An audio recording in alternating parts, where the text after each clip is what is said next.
Hello SSC আসসালামু আলাইকুম। Competing sentence board question প্র্যাকটিসের ধারাবাহিক আলোচনায় আজকে আমরা যশোর বোর্ড 2023 সমাধান করতে যাচ্ছি। পূর্বে আমরা অনেকগুলো করে সমাধান করেছি, সেই ক্লাসগুলো তোমরা দেখে আসতে পারো।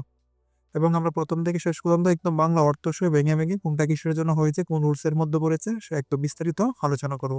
আহ, তাহলে আমরা দেখি প্রথমটা কি বলা হচ্ছে, Florence Nightingale wanted to be a nurse. Florence Nightingale wanted চেয়েছিল কি হতে, একজন নার্স হতে। উই দ্য বিউটি দ্বারা কি বোঝায়, উদ্দেশ্য বোঝায়। উই দ্য বিউটি দ্বারা কি বোঝায়, উদ্দেশ্য বোঝায়।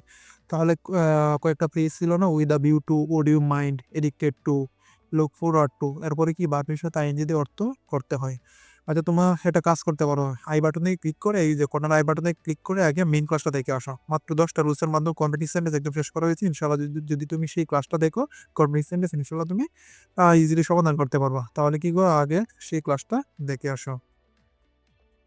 তাহলে আমরা কি বলতে পারি, কিসের উদ্দেশ্য, সার্ভিং দা, সেবা প্রদানের উদ্দেশ্য। তো সেবা প্রদান ইংরেজি সার্ভিং না, SCR BI, and serving the sick people, অসুস্থ মানুষদের সেবা দানের জন্য।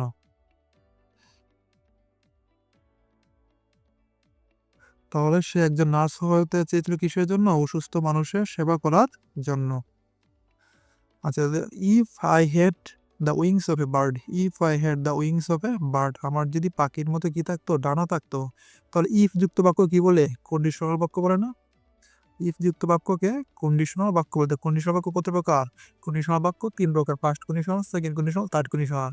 যদি ইফ এর পরে প্রেজেন্ট টেন্স থাকে তাহলে ফার্স্ট কন্ডিশনাল, ইফ এর পরে ফার্স্ট টেন্স থাকলে সেকেন্ড কন্ডিশনাল, ইফ এর পরে ফার্স্ট পারফেক্ট টেন্স থাকলে থার্ড কন্ডিশনাল। তাহলে এখানে ইফ এর পরে কোন টেন্স, হেড, মানে subject plus B2 plus extension, তাহলে ফার্স্ট টেন্স আছে। যদি হেডের পরে B3 থাকতো তাহলে ফার্স্ট পারফেক্ট টেন্স থাকতো। যেহেতু হেডের পরে B3 নেই, তাহলে হেড এখানে কি মেইন ভার্ব। তাহলে এটা কি, এটা মানে ফার্স্ট ইন্ডিমিটেন্স। ফার্স্ট ইন্ডিমিটেন্স মানে কি, সেকেন্ড কন্ডিশনাল। তাহলে সেকেন্ড কন্ডিশনালটা কিভাবে করতে হয়, subject plus would plus V one plus object. তাহলে যদি কি করতো, আমার পাখির মতো ডানা থাকতো, তাহলে আমি কি করতাম, আমি if I had the wings of a bird, I subject I would, মানুষটা নিচে লিখি,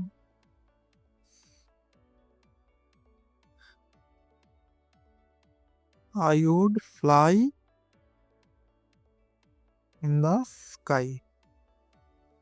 যদি আমার পাখির মতো ডানা থাকতো আমি কি করতাম, I would fly in the sky, আমি আকাশে উঠতাম। তাহলে সাবজেক্ট আই, তারপর বার্ড কি নিলাম, ওড, তারপর B1 মানে উড, B1 প্লাস এক্সটেনশন দিয়ে আনসারটা আমরা শেষ করলাম। তার unity, the unity strength, unity is strength, united we stand, একতায় কোনো আছে, ইউনাইটেড একতাই শক্তি বা একতাই উত্থান। ইউনাইটেড উই স্টেড, একতাই উত্থান, ডিভাইডেড উই ফল, বিভেদেই পতন, ডিভাইডেড। এটা একটা প্রবাদ বাক্য, এটা কি একটা প্রবাদ বাক্য। United we stand, divided we fall, একতায় উত্থান, বিভেদেই পতন। প্রবাদ মাত্র 10টা প্রবাদ দেওয়া হয়েছে মেন ক্লাসটার মধ্যে, মাত্র 10টা প্রবাদ দেওয়া আছে। 10টা প্রবাদ পড়লে তোমার জন্য এনাফ। টাইম প্লেস রাখে very crucial role in human life, মানুষের জীবনে এটা কি করে, সময় একটা গুরুত্বপূর্ণ ভূমিকা রাখে। We can not prosper in life, আমরা জীবনে কি হতে পারবো না, আমরা জীবনে প্রসপার উন্নতি হতে পারবো না, আনলেস যদি আমরা কি করি, সময়ের যথা ব্যবহার না করি। তা unless we make proper use of time, unless we make proper use of time.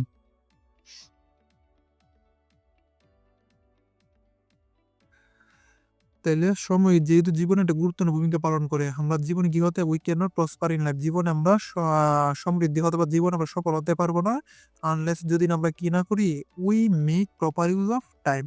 অথবা বলতে পারি we use time, we use our time properly, we use our time properly, অথবা we make proper use of time, যদি আমরা সময়ের যথা ব্যবহার না করি।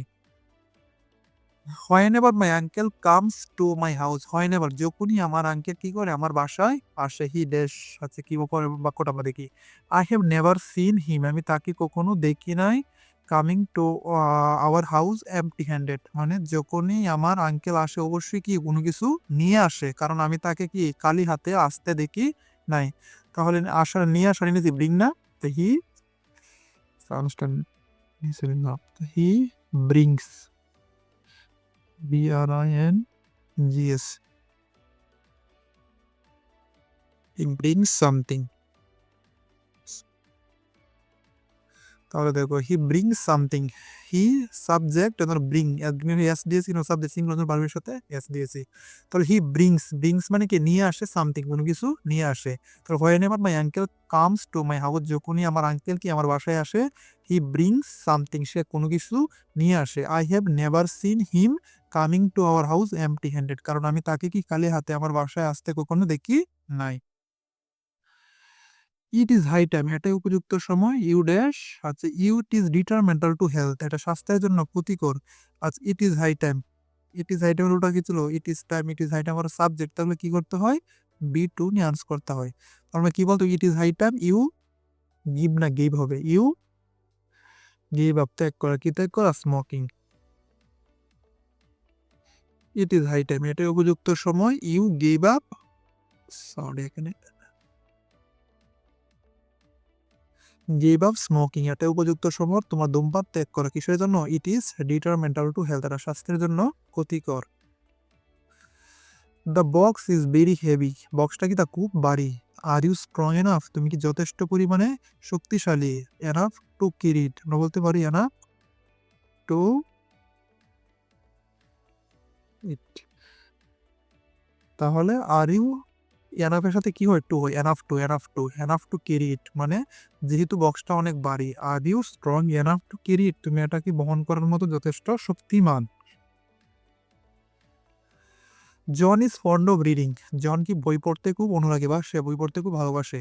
When ever he goes to the book fair, যখন সে বইমেলায় যায়, when ever he goes to the book fair, যখন সে বইমেলায় যায় সে কিছু বই কিনে, যখন সে বইমেলায় যায় সে কি করে, কিছু বই কিনে। তাহলে হি, কিনার ইংরেজি কি বাই না, BUYS, he বাইস some books.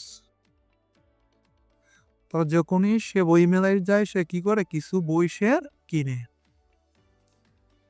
Rima is a good teacher, Rima is a good teacher, সে একজন কি ভালো শিক্ষক। শি সিংস সো ওয়েল, সে এতটাই ভালো গায় যে।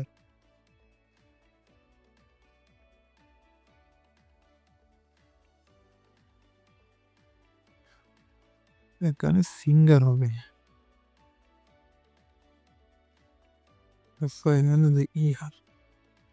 আচ্ছা Rima is a good singer, সে একজন ভালো গায়ক। She sings so well that, সে এতটাই ভালো গায় যে প্রত্যেকেই তাকে ভালোবাসে। তো প্রত্যেকের ইংরেজি এভরিওয়ান, এভরিওয়ান, এভরিওয়ান লাইকস হার, প্রত্যেকে তাকে কি করে, পছন্দ করে, বা প্রত্যেকে তাকে ভালোবাসে। Since Bangladesh is an agriculture country, since যেহেতু বাংলাদেশ একটা কি কৃষি নির্ভর দেশ। উই শুড পোর্ট এম্পাসাইজ, আমাদের উচিত গুরুত্ব আরোপ করি অন আওয়ার এগ্রিকালচার সেক্টর, আমাদের কৃষি সেক্টরে। যেহেতু বাংলাদেশ একটা কি কৃষি প্রধান দেশ, তাহলে আমরা বাংলাদেশ একটা কি কৃষি প্রধান দেশ, তাহলে মনে করি তা বাংলাদেশের অর্থনীতি কৃষির উপর নির্ভর করে, কৃষির উপর নির্ভর করে। তাহলে আমরা বলতে পারি হার ইকোনমি নির্ভর করে, depends on, her economy depends on agriculture.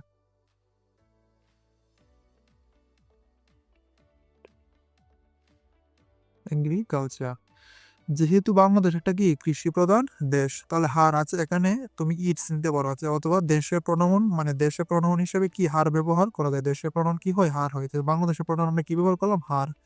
Economy মানে এই বাংলাদেশটা অর্থনীতি, ডিপেন্ডস অন নির্ভর করে, কিসের উপরে, এগ্রিকালচার কৃষির উপরে, যেহেতু বাংলাদেশ কি একটা কৃষি প্রধান দেশ, তাই উই শুড পোর্ট এম্পাসাইজ, তাই আমাদের গুরুত্ব আরোপ করা উচিত কিসের উপর, কৃষির সেক্টরে, অন আওয়ার এগ্রিকালচার সেক্টর। এভাবে বাংলা অর্থ সহ ভেঙে ভেঙে যদি পড়ো তাহলে কিছু বোর্ড কোয়েশন তুমি পড়লেই এইগুলা রিপিট হয়, অনেকগুলো এই প্রশ্নগুলো অনেক বোর্ডেই রিপিট হয়, যদি কয়েকটা এভাবে পড়তে পারো ইনশাআল্লাহ তুমি কনফিডেন্সে ভালো কিছু করতে পারবে। তাহলে আজকে এই পর্যন্ত, দেখা হবে অন্যদিন অন্য কোনো ক্লাসে।